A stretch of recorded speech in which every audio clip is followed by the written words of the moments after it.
Okay, hvis du fik at vide, du havde en dag tilbage at leve i, hvad ville du så gøre? Hvad jeg vil gøre?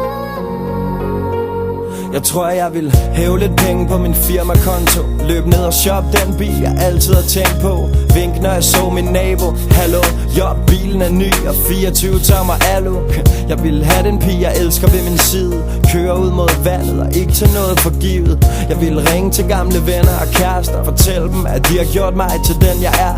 Kig mig i bagspejlet og sige, hey, det er godt nok. Sæde tilbage, vinduet ned og volumen op. Jeg vil give en fuck, hvorfor jeg var her. Bare smile og nyde af det var jeg.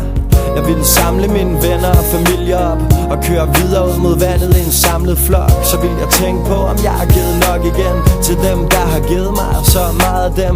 Jeg ville parkere bilen midt ud på vejen, og der skulle være musik, ja, min egen. Og alle ville smile og bounce med hinanden. Barbecue og kæmpe bål på stranden. Jeg vil sige til mine brødre, at jeg er stolt af dem, at de skulle forstå, hvor meget jeg virkelig holder af dem. Jeg vil sige til min mor og far, jeg elsker dem, og spørge dem, om de ikke skulle prøve at finde sammen igen. Fortælle mine venner, at jeg tror på vores kærlighed er større, end man kan sætte ord på.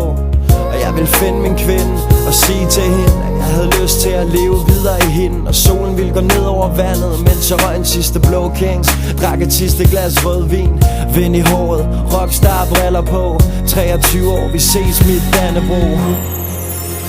Ingen dag tilbage.